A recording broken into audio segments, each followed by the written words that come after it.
Souriez, souriez, souriez. D'ailleurs, souriez tous.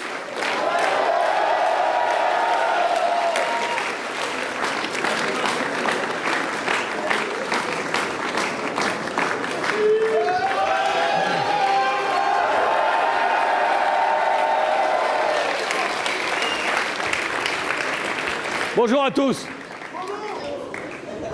Ouais, je sens qu'en haut, il y en a qui sont énervés. C'est ça? En haut, ils sont plus chauds qu'en bas? Je crois pas, non, j'ai l'impression qu'ils sont plus chauds en bas. Oh, ok, kiff kiff. Bon, bonjour à tous. Écoutez, on m'a demandé de dire un mot sur Pierre-Yves. Je vais donc dire un mot. C'est assez facile à dire. Paris mérite le meilleur. Et le meilleur, pour Paris, c'est Pierre-Yves Bournazel.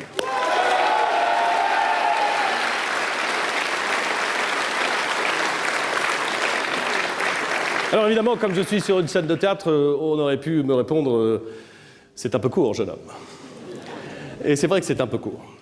Et donc je voudrais vous dire quand même plus sérieusement pourquoi je pense que Pierre-Yves Bournazel est le meilleur pour Paris.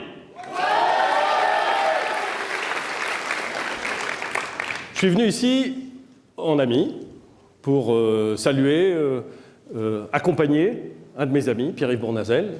Et j'ai le plaisir de retrouver avec Pierre-Yves Bournazel beaucoup d'autres amis que je salue chaleureusement, ceux à qui j'ai pu serrer la main et ceux que je ne vois pas et que je salue très chaleureusement aussi, ou ceux que je vois et que je salue encore plus chaleureusement. Je suis venu ici en ami pour vous dire du bien d'un ami. Parce que Pierre-Yves, je le connais depuis longtemps, et je peux témoigner qu'il a des qualités qui sont non pas rares, mais qui sont précieuses. Pas simplement d'ailleurs dans la vie politique, mais dans la vie humaine. Pierre-Yves est un ami fidèle. Et pour lui, la fidélité, l'idée que s'engager auprès de quelqu'un, avec quelqu'un, dans une aventure collective, avec d'autres, a un sens, et doit être assumée, défendue, revendiquée même, et est une idée très forte et très prégnante. Il est de ces amis qui sont là quand ça va bien, et il y en a beaucoup, et quand ça va moins bien, et ça peut arriver. Et il est présent, attentif, discret, mais chaleureux, et toujours en soutien.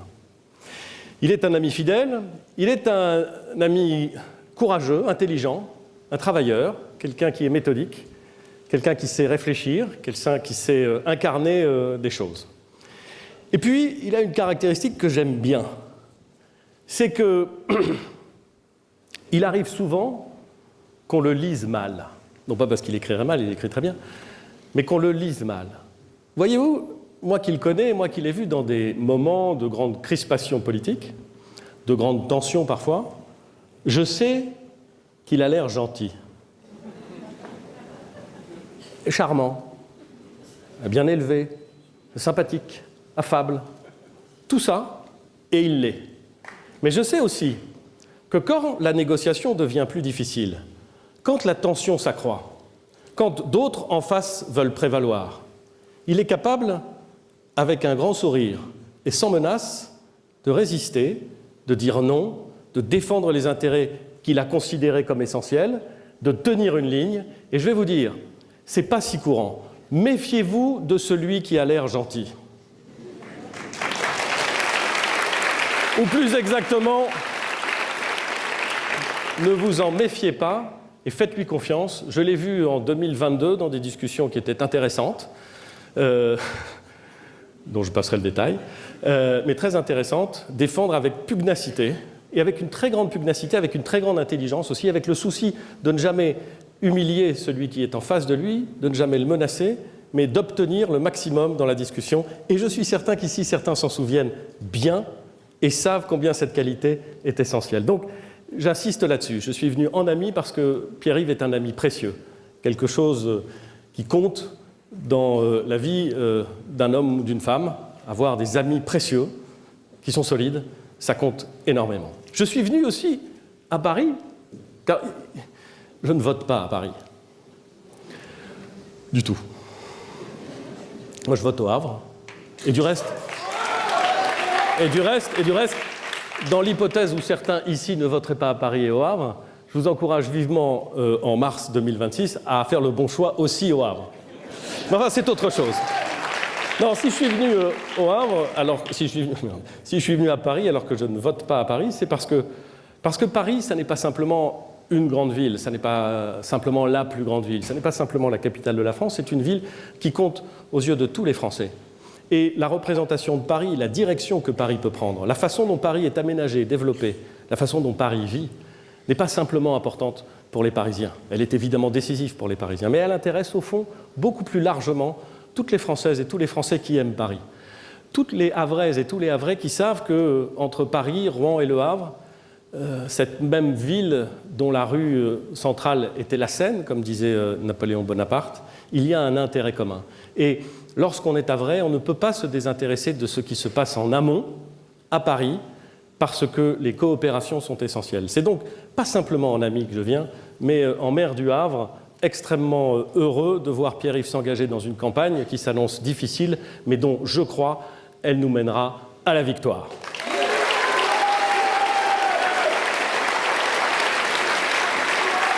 Et si vous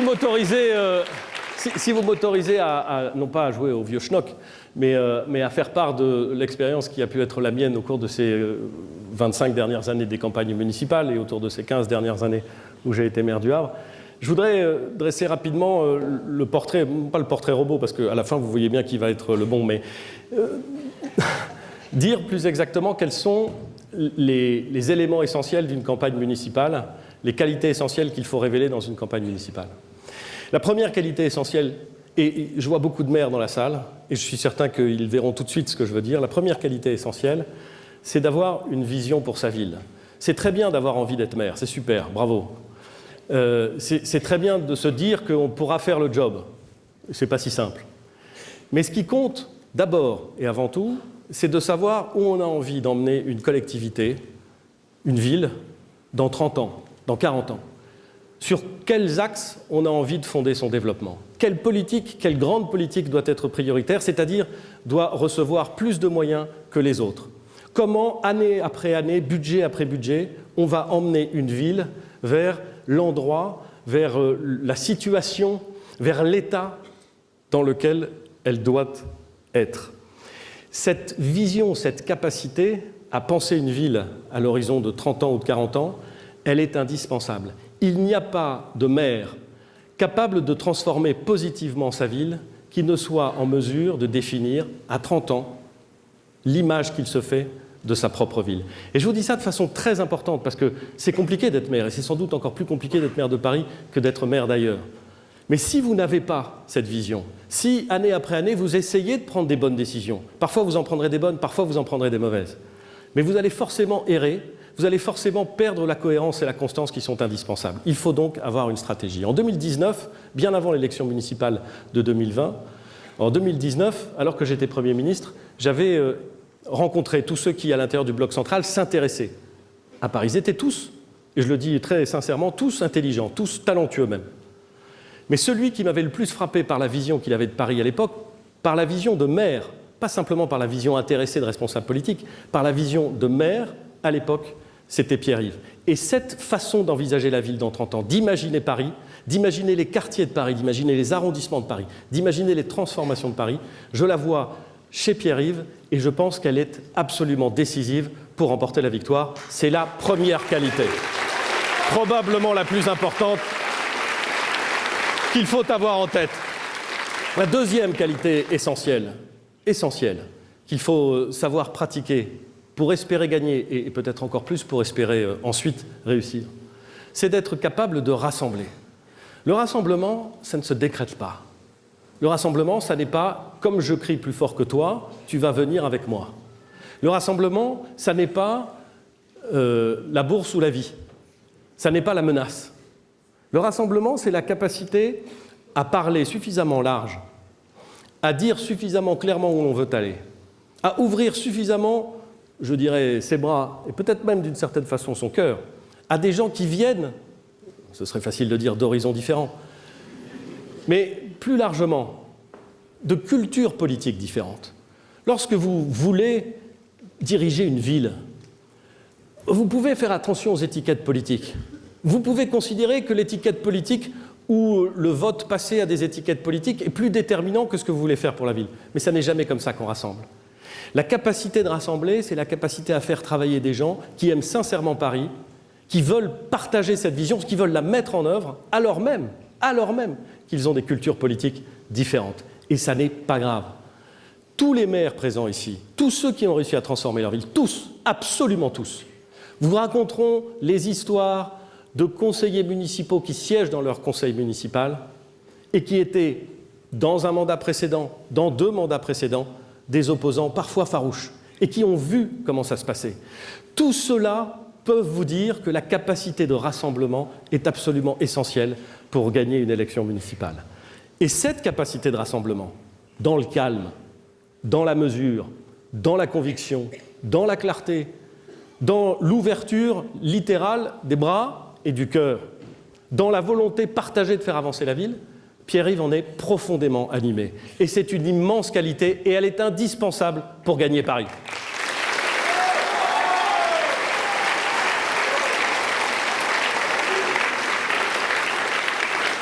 La troisième qualité, je vous rassure, ce sera très court, il y en a 17. La troisième qualité pour gagner Paris, la troisième qualité pour être un bon maire, la troisième qualité pour gagner et ensuite pour pouvoir réussir, c'est la liberté.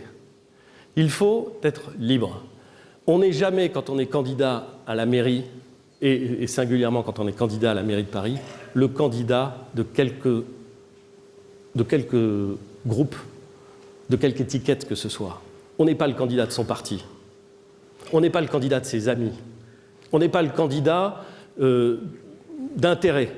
On est un homme ou une femme, en l'occurrence un homme, libre et exclusivement déterminé à réussir la campagne et ensuite le mandat, qui place l'intérêt de la ville qu'il aspire à diriger au-dessus de toutes les autres contraintes amicales, politiques, partisanes qui peuvent s'appliquer. Cette capacité à être libre, à se détacher, je dirais même, de ces contraintes, à déterminer souverainement la direction que l'on veut entreprendre et avec qui cette capacité à être libre n'est pas si facile.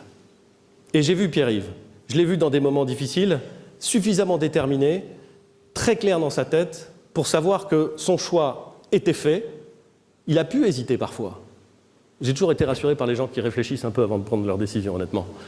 Il peut hésiter, et c'est très respectable. Et quand une décision est prise, il s'y tient, et c'est un homme libre qui veut conquérir Paris, et je pense que c'est une immense qualité et une immense condition. Enfin, mes amis, dernière qualité essentielle, la proximité.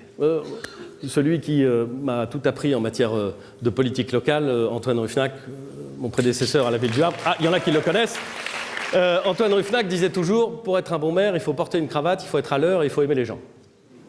Porter une cravate parce qu'on n'est pas simplement soi-même, on est une institution. Être à l'heure parce que c'est la politesse des rois et que c'est la marque évidente du respect que l'on porte à chacun. Et puis, il faut aimer les gens. Aimer les gens, ça veut dire quoi? Aimer les gens, ça veut dire que chaque rencontre, chaque contact, chaque 35 secondes que l'on parle, que l'on passe, où qu'on les passe et avec qui que ce soit, sont 35 secondes où l'on apprend quelque chose, où l'on fait passer quelque chose, où l'on retient quelque chose, où il y a un contact humain. Et quand on n'aime pas ça, et vous savez, avant de faire une campagne, on ne sait pas forcément si on aime ou si on n'aime pas ça. Et quand on n'aime pas ça, il faut vraiment faire autre chose. C'est vraiment le moment de songer à une réorientation professionnelle. Il y a un moment où, alors il y a Parcoursup, il y a plein de trucs, hein, mais il ne faut pas rester là, hein, il va falloir rentrer. La vérité, c'est que cette proximité, ce sens du détail, cette envie d'aller vers quelqu'un, d'apprendre de lui. Moi, j'ai vu Pierre-Yves en campagne le faire. Je l'ai vu ne négliger absolument rien ni personne. Je l'ai vu apprendre de contacts rapides. J'ai vu la confiance que faisaient et que portaient à Pierre-Yves celles et ceux qu'il avait déjà rencontrés, celles et ceux qu'il avait déjà aidés. Et c'est pour ça que je dis que par sa vision, par sa capacité de rassemblement, par sa liberté fondamentale et par son sens de la proximité, la façon dont il aime les gens, il a absolument tout, non seulement pour gagner, mais pour réussir à être un grand maire de Paris.